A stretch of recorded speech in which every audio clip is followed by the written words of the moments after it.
Hello and welcome to everybody. Today we got a great UFC fighter, it's Cody Stamann. So would you please introduce yourself and get to talk on your titles and so on? Cody Stamann. I am 18-2 as a professional. I am the number 10 ranked bantamweight in the world in the UFC, and looking to make that number a little smaller here really soon. It's great. About your monikers, I know that you have two monikers. Can you please talk about the history? I know as a Spartan and Mr. Wonderful.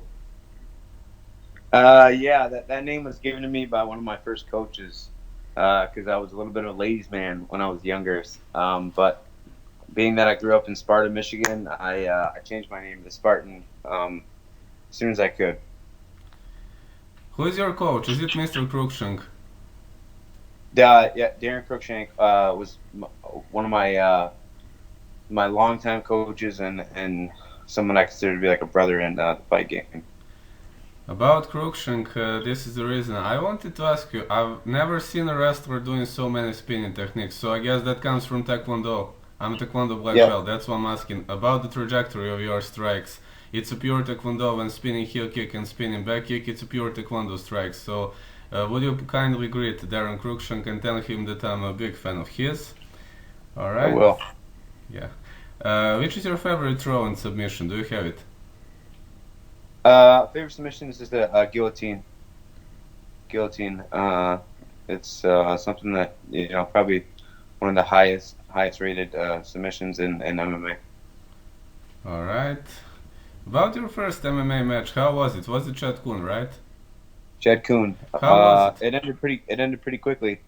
I dropped him early in the first round and got on top and finished him. I think about midway into the first round. Quick fight. Yeah. Which is your favorite non-UFC stoppage? I mean, let's talk about out of UFC. Do you have a favorite stoppage before you joined UFC? Uh, I finished a guy named Ruben Bariak, who was 5-0 at the time. And to date, he was probably my toughest opponent at the time. That was kind of when I kind of started to figure out some things in the cage, and I got a big head kick knockout. Still to this day, one of my favorite fights. You got 10 decision wins. I watched you for a pretty much solid time, for a long time now. I never seen you guest. How do you do that? Do you do really strong training sessions or I've never seen you guest for the time I follow you. Well, I mean, I think it's just a testament to my work ethic. I always try to be the hardest working guy in the gym, and that's kind of given me the ability to, you know, kind of win a lot of third rounds. I win a lot of fights just because I'm in better shape than the guy, and I'm willing to go a little bit deeper than he is. So I think cardio is kind of rule number one in fighting. If you don't have a gas tank, then anybody can beat you. So I don't ever want to be the guy that is tired in a fight. So yeah, your division is pretty much based around that cardio machines mostly win, right? Yep. I mean, if you're fighting a guy that's better than you and you can withstand a hard first round, you can always beat him in the third, and that's always kind of been my mentality. I don't. It doesn't matter, who you are or what skills you bring to the table. If I can drag you into deep waters, I can beat you.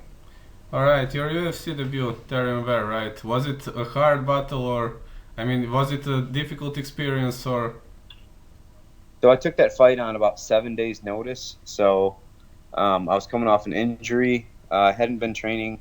I hadn't trained in about 2 months, so I wasn't in good shape. That was one of those fights where I wasn't really sure what my cardio was going to be like. Like I said, I had 7 days to prepare and the biggest show in the world. So, it was a pretty crazy experience. I didn't really have time to get nervous or think about what I was getting into. The only thing I had time to do was make weight and fight. So, absolutely unreal experience. And, obviously I came out and I got the win just based on, just a will, just wanting it more than he did. About your second UFC fight, I guess, yeah, it was Brian Caraway. It was a split decision, but I think he hurt you badly. I listened to your statement after that fight, and you looked pretty much, here. Yeah. It was a headbutt, actually. He shot and my eye hit the back of his head and it split me open. That was a fight That was a fight that I went into pretty banged up. I had some torn cartilage in one of my ribs. I couldn't really train the way I wanted to. I couldn't grapple and do a lot of things, that I needed to do to prepare for that fight. But I still went in there and got the job done against one of the best guys in the world, and that's kind of what led me to where I am today. The only guy who caught you with the submission was Iron Sterling, right? With the Sulev stretch, right? Yeah, yeah. Aljamain Sterling, he, probably my only legitimate loss as a professional. Um, very tough dude. I felt like I was winning the fight until that point, but I made some simple mistakes, and Aljamain, being a veteran, he took advantage of it. About about Alejandro Perez, watching that fight, I watched it a few times. I think you pretty much dominated. There was no dilemma about the win. What do you think? I definitely dominated that fight. Perez is a tough guy. He'd won the Ultimate Fighter Latin America season. He was undefeated for like 5 years. He hadn't lost. Really, really tough. Really, really good wrestling defense. One of the stronger guys I've ever fought. I took that fight on 3 weeks' notice. Uh, definitely quite a challenge, especially coming off a loss. But I went in there and did what I always do, and that's dominate. The shut down people's offense. Use my movement and athleticism and speed, and just figure out ways to win. About the last fight with Song Yadong, or Song Yadong, I don't know how you exactly call him.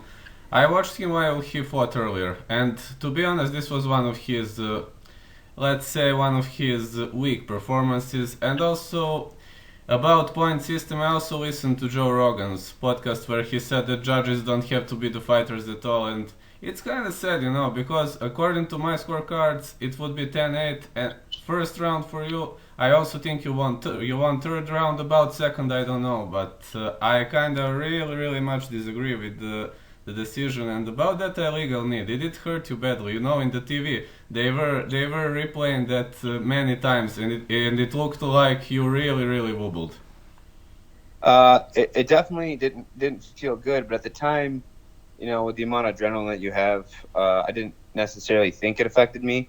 But obviously, going back and seeing it, I think it probably did maybe hurt me a little more than I let on to believe. But more than anything, it just upset me. It upset me that he did that, and I was just ready to get back in there and get my hands on him. About the second round, I think both of you were cut, right? But it was a good Yeah. round. Second round was good. It was yeah. Second round was really close. Some back and forth stand up exchanges. I felt like I got a little bit of respect from him. I landed a pretty good overhand. Then he kind of backed up with stand up. I got a takedown. I was on top for about a minute and a half, and he reversed me with about 30 seconds left, and he finished the round on top, even though he didn't really do anything on top. If anybody could have given them that round, that would have been why. Just a simple mistake on my part, but still, in my eyes, I think I won all 3 rounds against Song Yadong. Yeah, I guess so. In the third round, I mean, third round was a pure, it was a pure domination. You were mauling him for 3 or 4 minutes. I'm unsure, but as soon as the round kicked off, you took him down and you were on top. And I know you were on top for the most of the time. So third round, there's no chance he won. Yeah, no, yeah, absolutely not. I mean, and no one's eyes could he have won that round. I mean, he didn't land a single strike, Yes. not on his feet, nowhere. So I mean, that was a pretty clear win for me. I mean, after the fight, I knew that I won. There was no question in my mind that I won the fight. But what can I do? I can't control the judges. I can't control the scoring. The only thing I control is what I do in the cage. And moving forward, I just need to be more diligent about looking for the finish.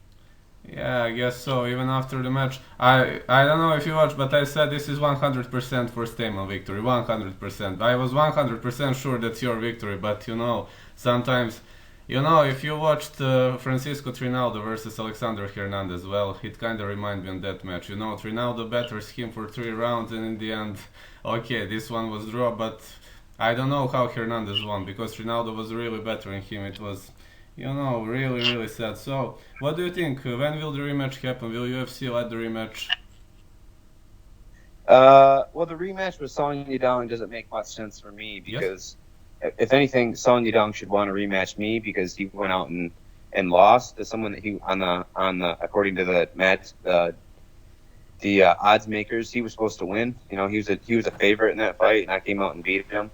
So and not only that, but I completely shut his offense down. You know, everyone says that Sung had a bad performance, but the truth is that he couldn't land the shots that he normally lands on people against me because my defense and movement is a lot better than the other guys that he'd fought. He just reached a higher level of MMA when he fought me. I'm a hard guy to hit. You know, I don't get hit much in fights. I don't get hit. I don't get in long exchanges where I'm put at risk to be knocked out. Like I said, and when you do hit me with a shot, I roll with it. It's really hard to land a hard shot on me. So, you know, I think I threw Sung's game off. You know, I think he gave me his best in the first two rounds, and after the third round, I completely broke him. I mean, at the end of the fight. I mean, he was a broken man. I got up and raised my hands, and he was still laying on the mat, covering his face because he knew that he lost. I don't know about all your fights, but looking at this last one, I watched maybe, your UFC fights. I watched every single one, and I think your fight versus Song was maybe the best performance I've ever seen from you. Do you agree or not? You know, I think the level that I was fighting at, I obviously looked better than he did. I looked a little sharper than he did. I was mixing in my takedowns a lot better than he was, and I was a lot more dominant in most of the exchanges. But as far as my best performance, I think that was a poor performance just because since I fought Alejandro Perez, I think I've gotten a lot better. Um, and I think I could have done a lot more. I think I could have finished Song on our feet. I could have finished him on the ground. I could have finished him a lot earlier in that fight. So I don't think it was a great performance for me, and I'm looking forward to getting back in the cage and kind of showing, showcasing what I can really do in the cage at this point in my career, because I do think I'm a lot better than what I showed uh, 2 weekends ago against Song Yadong. Excellent. Would you like to add something? No, I appreciate you taking the time to interview me, and I look forward to putting on a show for everybody. Hopefully, beginning of March, end of February. We'll see. I could be fighting again pretty soon, so I'm looking to get back into fight camp soon and put another win and putting the whole Song Yadong mess behind me. That's great. Thank you so much for this interview, and please greet Daryl. I pretty much love his fight and so on, and his fighting Uh, style. So please I, greet him. I will. I will. I will. I'm a big fan of him too. He's a amazing athlete and an amazing fighter for sure. All right. Thank you so much. All right. Have a great day, Cody. Thank you so much. Awesome. Thank you. All right. Goodbye.